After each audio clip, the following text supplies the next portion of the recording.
Eu saúdo a igreja com a graça e a paz do Senhor Jesus, amém? Que alegria, que felicidade, culto maravilhoso tem sido até agora. Como o Rogerinho falou, hoje o Senhor me deu um presente, uma alegria muito grande no meu coração. Tem minha família aqui presente, uma parte da minha família. Eu queria pedir que eles se coloquem de pé. Temos aqui à frente o meu pai Djalma, o meu tio Guilherme, a sua esposa Viviane, minha tia emprestada, a minha vovó Terezinha, e ali atrás o meu tio Vaguinho, filho da Vodete, né, que vocês conhecem, meu tiozão do coração. Glorifico a Deus pela vida de vocês, agradeço a Ele por Ele ter trago vocês aqui essa noite tão especial. Tá, o pastor Marcelo voltar, eu vou falar com ele que eu vou pregar todo domingo agora, para que a minha família continue vindo, porque é um dia muito especial. Podem se sentar. Também temos uma querida amiga que nos visita atrás da Andréia. Como é que é seu nome? Você mesmo. Tânia. Tá sempre aí? Poxa vida, desculpa. Tânia, seja bem-vinda mais uma vez. Muito bom ter você conosco. Louvado seja Deus pela sua vida também. Irmãos, que domingo maravilhoso, que mês abençoado que tem sido, né? A família é uma bênção. A família verdadeiramente, nós podemos afirmar que ela é uma instituição criada exclusivamente por Deus. Nós estivemos aqui durante o mês de maio, nós estivemos aqui celebrando a família, né? Várias participações aqui em cima, tivemos a gincana, momentos de descontração, momentos de lembranças, boas lembranças na gincana. Todos os domingos nós estivemos louvando esse hino que vocês ouviram aqui, declarando que a rocha em que a nossa casa, em que as nossas famílias estão firmadas é Cristo. Cristo é a firmeza das nossas famílias, é Ele que sustenta as nossas famílias mediante as tempestades e os ventos fortes. Mas talvez você esteja ouvindo eu falar a respeito da família, coisas boas e bênçãos. Talvez você esteja pensando assim: você só está dizendo essas coisas porque você não conhece a minha família. Você só está dizendo essas coisas porque você nunca foi na minha casa, porque você não conhece os meus parentes que dão muitos problemas.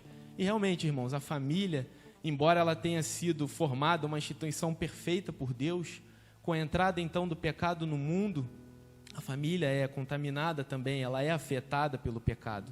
E hoje, embora nós celebremos um mês aqui simbolicamente da família, o mundo que está lá fora, ele parece ter desistido da família. O mundo que está lá fora, ele parece ter desistido, abandonado a família tradicional, a família a qual o Senhor instaurou, né? Eles fazem comentários a respeito da família estar em conserva, ser ultrapassada, ser antiga. E enquanto o mundo desiste da família, Deus nos diz nessa noite: não desista da sua família. Continue lutando pela sua família. Eu queria meditar com os irmãos a partir de Gênesis, capítulo 45, versículo 1. Vamos meditar a respeito de José e a sua família, a família de José.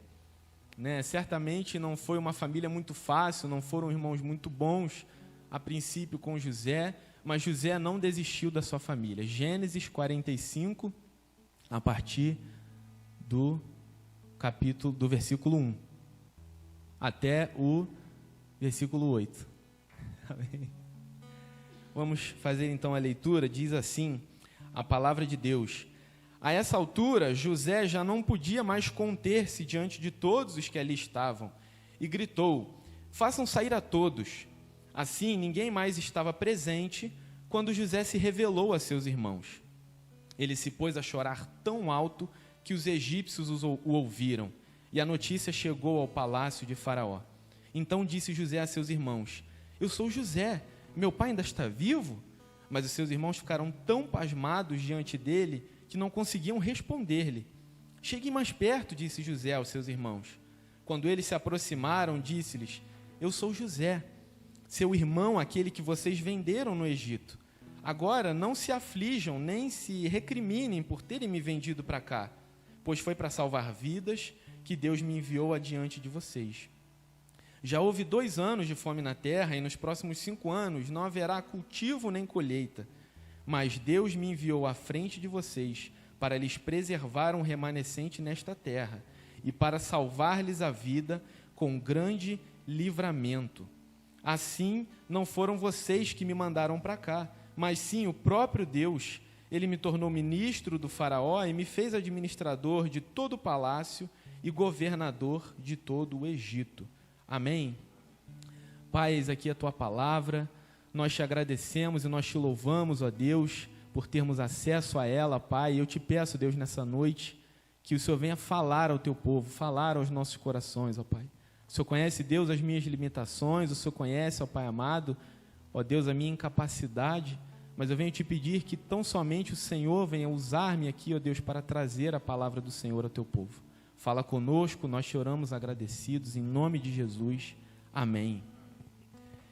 Irmãos, podemos notar aqui nesse texto que foi lido, que, em primeiro lugar, na verdade, eu queria meditar com os irmãos a respeito da história de José.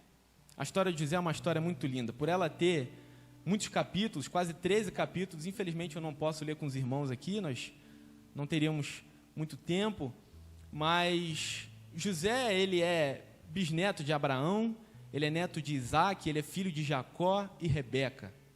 José, ele tem 11 irmãos e uma irmã, e a Bíblia diz que José era o filho favorito de Jacó.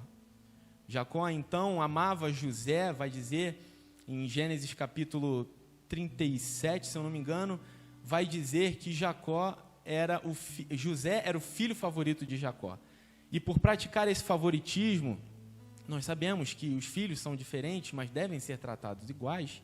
Então Jacó trata José diferente. Jacó, então, por amar muito José, mais do que os seus outros filhos, ele decide, então, lhe presentear com uma túnica longa, uma túnica colorida, uma túnica chamativa. Certamente não era a vestimenta usual de um pastor de ovelhas. E esse presente, então, de Jacó a José, acaba instigando o ciúme dos seus irmãos. Eles acabam tendo inveja de José, por ser o filho mais amado. Então a Bíblia diz que eles passam a odiá-lo. Eles passam a odiar José e eles passam a tratá-lo diferente, né? E José, então, ele tem 2 sonhos. E José era um jovem, ele tinha 17 anos, era um adolescente. Então, na sua mocidade ali, na sua inocência, ele conta os seus sonhos ao seu pai e aos seus irmãos. E os seus sonhos tinham interpretações muito claras.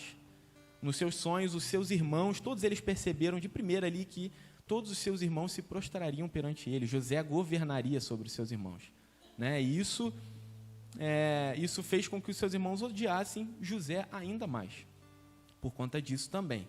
Então José, certo dia, ele está indo de encontro aos seus irmãos no campo, né? Eles estavam pastoreando os rebanhos, e ali eles veem José chegando de longe e eles tramam para matar José. Eles falam, não, vamos matar José. O irmão mais velho, Rúben, ele sugere que eles não matem José, que eles apenas ali o joguem no poço. Então eles decidem jogar José num poço vazio, e a palavra de Deus vai dizer que ali José ficou agonizando, ficou clamando pela sua vida, enquanto seus irmãos faziam uma refeição ali em volta. E então, em certo momento, Judá, um dos seus irmãos, ele fala, olha, não sujemos as nossas mãos com o sangue de José, vamos pegá-lo e vamos vendê-lo, né? Já o Judá, ele sugere ali, não vamos matar o nosso irmão, vamos fazer uns trocados com a vida do nosso irmão. Então, ao passar ali uma carruagem de ismaelitas, José é vendido para esses ismaelitas por 20 moedas de prata, e José, então, nessa carruagem vai ao Egito e é comprado como servo por Potifar, capitão da guarda real. E ali, logo de início, Potifar percebe que tudo que José toca prospera. José, trabalhando na casa de Potifar, ele começa a fazer com que Potifar prospere, e por 4 vezes, no capítulo 39, Potifar vai dizer que o Senhor era com José. José nitidamente estava caminhando com Deus, era um homem de Deus. Mesmo tendo passado por tudo isso, José ainda tinha o favor do Senhor ao seu lado. E José, então, por prosperar tanto, tudo que ele tocar na mão prosperar, ele é elevado por Potifar, então, a ser o chefe da casa de Potifar, a governar sobre tudo. E a palavra de Deus também vai dizer, irmãos, que José era bonito, José era atraente, era um homem formoso. E isso, então, ele vai então chamar a atenção da esposa de Potifar, e essa começa então a cobiçar José. Dia após dia, a Bíblia diz que ela o cobiçava, e José resistia a essa tentação. José dizia, eu não posso pecar contra o meu Deus, o seu marido não me deu você, eu não posso cometer esse pecado.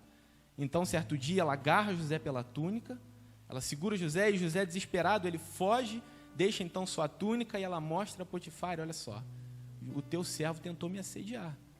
Potifar então manda José para a prisão, e ali na prisão José continua a prosperar. Muito em breve ali, rapidamente, José já é posto para chefiar a prisão. José era um líder nato, José era um homem que tinha o favor de Deus, então tudo que ele punha a mão prosperava.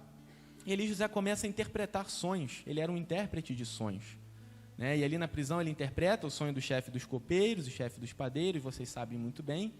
E aí, certo dia, o faraó, então, chama José para a sua presença, pois ele havia tido um sonho, e ele não gostava muito das interpretações que ele havia recebido.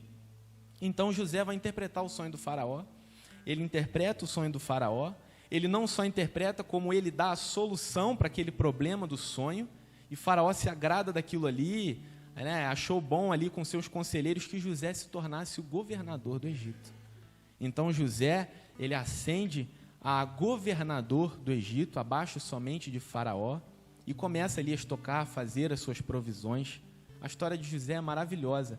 Mas certo dia, irmão, José estava vendendo trigo, na época já da fome. As pessoas iam ao Egito buscar trigo, porque José havia estocado, e ele se depara então com seus irmãos. Ele dá de cara com seus irmãos, ele os reconhece, eles não o reconhecem, muito provavelmente, porque ao estar no Egito, José estava adornado, não sei, talvez José tivesse com a cabecinha raspada, né? Ele estava com uma vestimenta diferente de um pastor de ovelhas, falava outra língua, falava com eles através de intérprete. Então ali, os seus irmãos não reconhecem a José, mas José reconhece seus irmãos, faz algumas perguntas aos seus irmãos, sonda os seus irmãos para saber notícias do seu pai, para saber notícias do seu irmão Benjamim. E José então tem algumas interações com os seus irmãos, eles voltam, José bola um plano. Eu convido você muito a ler a história de José, ou a revisitar a história de José, pois ela é muito linda. Então, quando seus irmãos voltam ali, o José está com seus irmãos pela segunda vez, nós chegamos aqui no capítulo 45, que nós lemos agora. José, ele não aguenta mais. A Bíblia diz, a essa altura, José já não podia mais conter-se diante de todos os que ali estavam. Ele estava muito emocionado ao estar com seus irmãos. Ele havia dado também um banquete anteriormente a seus irmãos. E, irmãos, eu queria meditar a respeito da vida de José e da sua família, porque o nosso tema de hoje é não desista da sua família. Embora José tenha passado por problemas e José tivesse uma família um pouco turbulenta, que tivesse lhe causado alguns problemas, José não desistiu da sua família. E nós podemos então olhar para a vida de José e tirar algumas lições para as nossas vidas e para a nossa família. A primeira lição é que José escolheu o perdão ao invés da vingança. Está lá em Gênesis 45, versículo 5. Vai dizer assim, agora não se aflijam, nem se recriminem por terem me vendido para cá, pois foi para salvar vidas que Deus me enviou adiante de vocês. José aqui está dando uma demonstração de perdão, não se preocupem, não se aflijam. Os irmãos dele estavam ali angustiados, nossa, o José, ele disse, não se preocupem, eu perdoo vocês. José perdoou seus irmãos, e é nessa demonstração de perdão, quando José tinha a faca e o queijo nas mãos para se vingar os seus irmãos, ele escolheu amá-los, ele escolheu perdoá-los. E os irmãos de José ficaram incrédulos, olha o verso 3, a parte B, mas seus irmãos ficaram tão pasmados diante dele, que não conseguiam responder-lhe, eles ficaram sem voz, eles ficaram incrédulos com aquele gesto de amor. Irmãos, apliquemos isso nas nossas famílias, nas nossas vidas. Muitas vezes um gesto de amor a uma pessoa que nos fez mal constrange, gera ali um quebrantamento. Eu vi um caso uma vez de um serial killer americano, ele era um assassino em série, ele havia matado dezenas de pessoas, e então no seu julgamento, muitas pessoas, muitos parentes dessas vítimas tomavam ali o microfone, olhavam diretamente para ele e desejavam coisas horríveis a ele. Desejavam que ele tivesse uma morte violenta, que ele apodrecesse no inferno. E então um pai de uma dessas vítimas, ele pega o microfone e ele ali professa a sua fé em Cristo. Ele diz, olha, eu sou cristão, eu sirvo a Deus. Mas ele olha diretamente para aquele assassino, que até então não havia mostrado nenhum tipo de remorso. Para a psicologia, ele já era um psicopata, ele era incapaz de expressar empatia, de expressar remorso, havia matado tantas pessoas, e aquele pai vira para ele e fala: eu te perdoo. Irmãos, aquele serial killer, aquele assassino em série, ele começa a chorar, ele desponta a chorar. A primeira emoção que ele demonstra nesse tribunal é ao receber uma palavra de perdão. E ali os irmãos de José, que haviam lhe demonstrado ódio, receberam amor. Assim também é a graça de Jesus para conosco. Enquanto nós merecíamos a morte, o Senhor nos deu vida, o Senhor nos deu amor, a graça do Senhor também nos constrange. Irmãos, apenas uma atitude de perdoar alguns dos seus irmãos fez com que uma família de 75 pessoas fosse salva. Nós podemos ler isso lá em Atos capítulo 7, versículo 14. As carruagens de 75 pessoas. E aí eu digo para você nessa noite, talvez uma atitude, um perdão, uma conversa com algum dos seus familiares seja o ponto de partida para a renovação, para a comunhão, para a restauração da comunhão da sua família. Eu não sei, talvez alguma outra atitude, mas o Senhor sabe. Então, por isso nós podemos pedir a Ele, pedir ao Senhor a orientação do que fazer para buscar a reconciliação dos nossos familiares, perdoar, conversar, um abraço. O Senhor sabe, mas nós aprendemos isso com José. E se desejamos ter o coração de José, precisamos andar com Deus como ele andou. Não é fácil perdoar. Eu posso estar falando aqui, mas eu não sei o que você passou com a sua família. José passou apuros muito grandes com seus familiares. E de fato não é fácil. Mas José, por ele andar com Deus, por ele ser um homem temente a Deus, Atos 7:9 vai dizer que Deus estava com ele em todo o tempo. E José, então, com esse coração regenerado e com a ajuda do Senhor, ele conseguiu perdoar os seus familiares. E aquilo ali iniciou, então, a restauração da sua família, um momento de grande emoção. O choro de José era tão alto, eu fico imaginando como que José não chorou, mas aquele choro de emoção, aquele choro de felicidade por finalmente se revelar aos seus irmãos. Irmãos, a nossa vida demonstra quando andamos com Deus. E apenas os frutos que o Espírito Santo nos concede vão nos capacitar a tomar atitudes como essa. Atitudes que vão contra as vontades da nossa carne. Em Gálatas 5,16 vai dizer assim: digo, porém, andai no Espírito e não cumprireis a concupiscência da carne. A concupiscência da carne. Então, irmãos, por andar com Deus, por ser um homem temente ao Senhor, José pôde ter um coração transformado e pôde perdoar os seus irmãos. Pôde tomar a atitude necessária para gerar, então, dar início ali, então, à restauração da sua família. A segunda lição que nós podemos aprender com a história de José e levar para as nossas famílias é que Deus transforma tragédias em bênçãos. Olha lá o capítulo 50, o versículo 20. Vai dizer assim: vocês planejaram um mal contra mim, mas Deus o tornou em bem, para que hoje fosse preservada a vida de muitos. Louvado seja Deus. O Senhor transformou aquela situação que José havia passado numa bênção. A sua família foi salva e muitas outras pessoas foram salvas, porque José estava ali no lugar que o Senhor colocou. Ele havia obedecido ao Senhor. Uma vez, irmãos, eu glorifiquei o Senhor porque o meu dente quebrou. Eu nunca fui muito fã de ir no dentista. Eu até cuidava bem dos meus dentes, mas eu nunca gostei muito de ir ao dentista. Então, quando eu fiz 18 anos, eu não era mais obrigado a ir no dentista, enfim, não precisava mais ir, eu simplesmente parei de ir. Eu fiquei ali longos anos ali sem ir no dentista, né? E certo dia eu estava comendo uma bala lá que a minha sogra me deu, comendo uma bala muito dura, e o meu dente quebrou no meio. Meu dente, eu estava comendo, mastigando ali, e ele quebrou no meio. Eu falei, puxa vida, vou ter que ir no dentista. Agora não vai ter mais jeito, meu dente estava quebrado. Uma tragédia ali tinha acontecido no meu dente. Quando eu chego no dentista, o doutor, então, ele analisa ali o meu dente, ele vira para mim e fala: olha, rapaz, você tem muita sorte, porque passado mais um pouquinho, o seu dente aqui que já estava nas últimas, você ia perder o seu dente.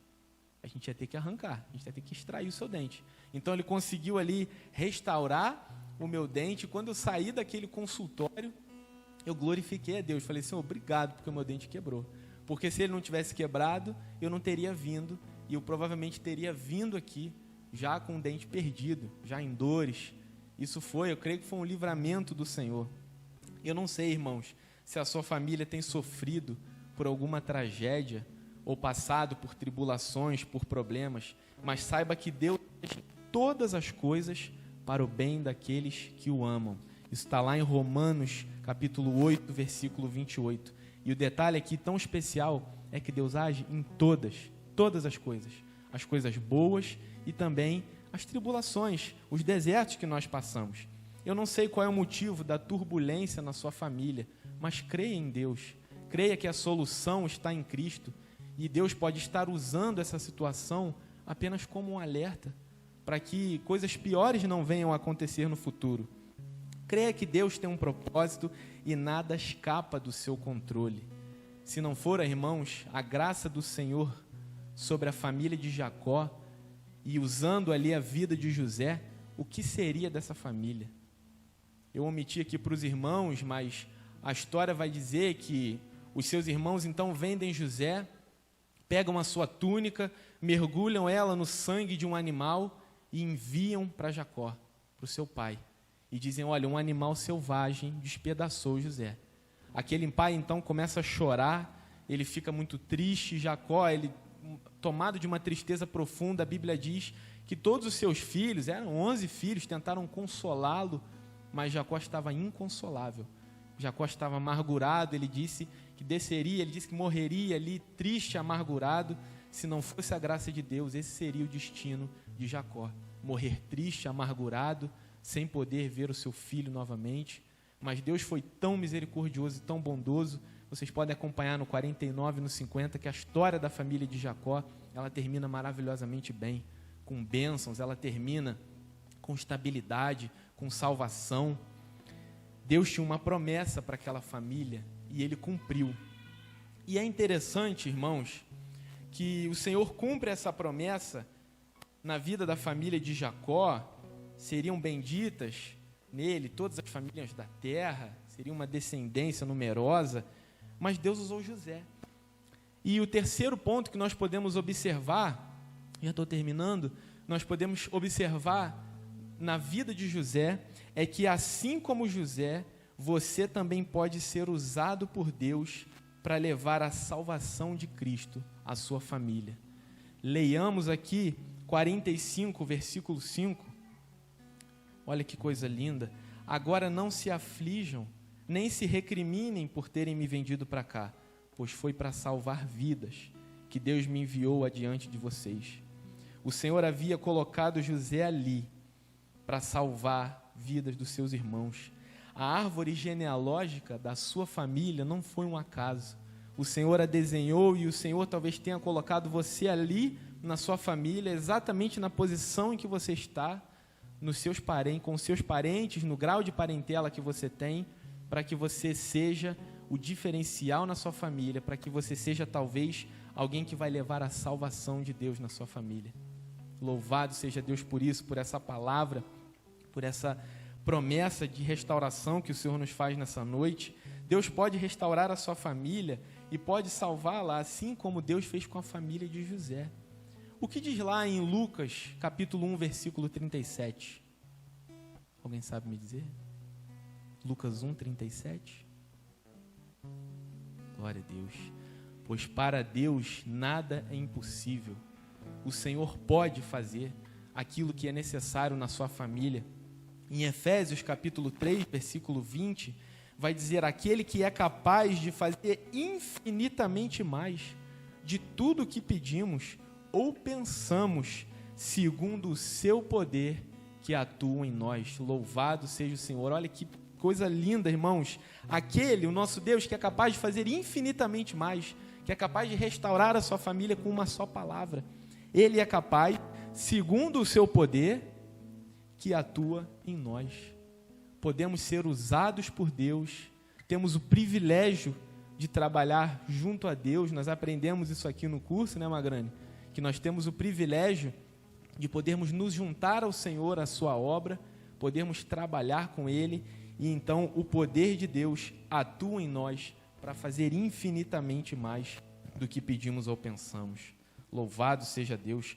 Não somos nós que fazemos, irmão. É Deus. Ele realiza através de nós. Mas a glória é do Senhor.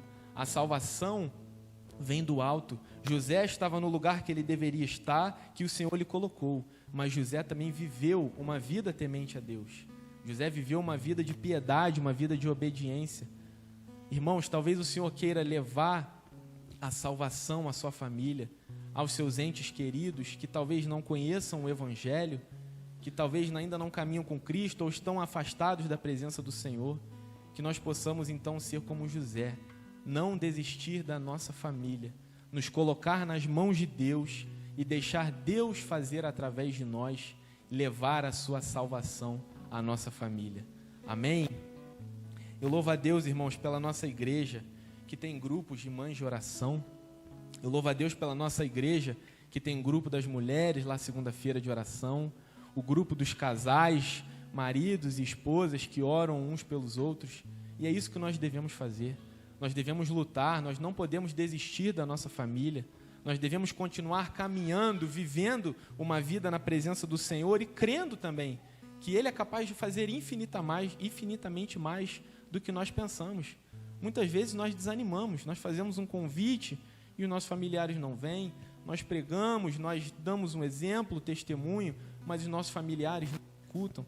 Não desista da sua família, continue crendo, continue orando cada dia por cada um deles. Talvez Deus te dê a oportunidade que Ele deu a José, de estar ali no lugar certo, na hora certa, que Ele te colocou e ser a diferença na sua família.